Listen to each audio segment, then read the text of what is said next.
The Chiefs fell short in Super Bowl LAX against the Eagles, and there are some key takeaways from the game. Today, we're breaking down three major lessons from the loss, plus a look at Kansas City's key free agents and who they may or may not bring back.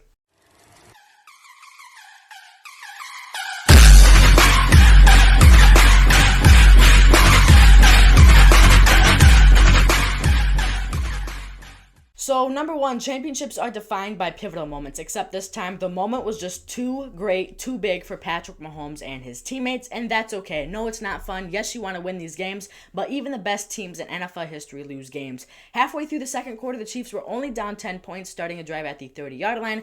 They just needed to get on the board. Instead, back-to-back sacks and a brutal pick six by Eagles rookie Cooper DeJean changed the momentum. As we all know, it did not stop there. Two drives later, Mahomes threw yet another interception on the first play of a drive deep in Chiefs territory.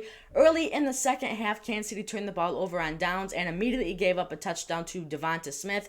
Championships are won and lost in these critical moments. There's really no room for mistakes in Super Bowls. And at the end of the day, the team that makes the least mistakes are going to win.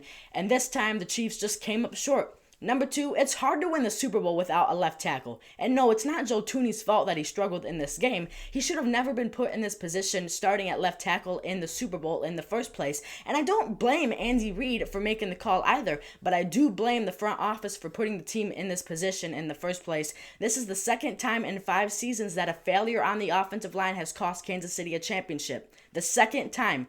And Joe Thuney is an absolute warrior. He's a great guy, but he's meant to be a left guard, not a left tackle.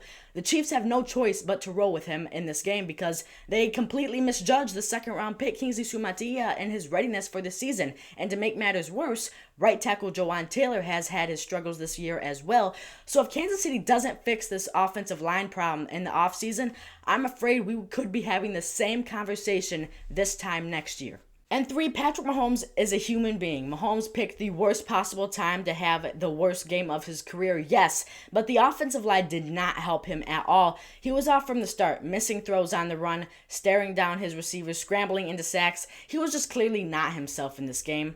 I don't know why, he just wasn't. And while he was running for his life most of the time in this game, that doesn't excuse the bad decision making that he made. All night, Patrick Mahomes looked out of sorts, and while he's still the best quarterback in National Football League history, this was a reminder that even he still has limits.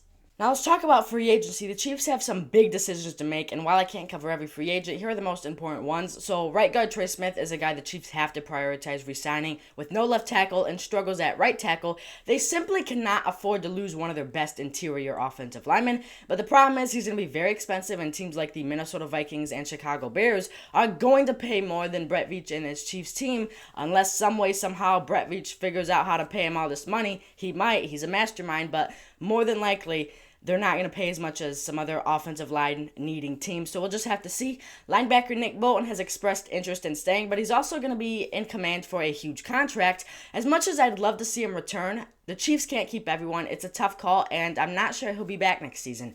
Defensive end Charles Omenihu has been solid when healthy. He's projected to get a 4-year, $47 million deal, and I do not think Kansas City pays that, but I do believe he'll find his way back on this roster.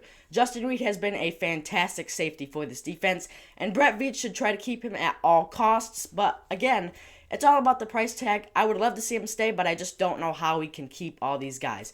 Per Chiefs Blitz, the Chiefs would like to bring Marquise Brown back, but since he didn't play until late December, he likely won't be too expensive. Therefore, I'm extremely confident in his return. We'll just have to see about that. DeAndre Hopkins was a great addition this season, but I don't see him returning. Kansas City needs to draft another receiver and add one in free agency. I love what Hopkins has brought to the Chiefs, and he's been great. We're just going to have to see. He had a great game against the Buccaneers in the regular season, and, you know, he's been great. He might have helped this guy to the Super Bowl, but you can't keep them all. Kareem Hunt was a solid running back, but the Chiefs need a fresh start at running back. Pacheco was great, but they need a fast, explosive running back, even more explosive than Pacheco.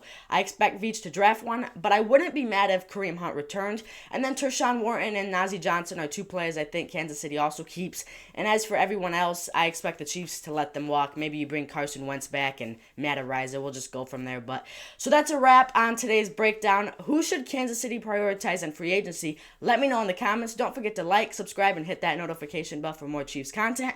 And we will see you tomorrow.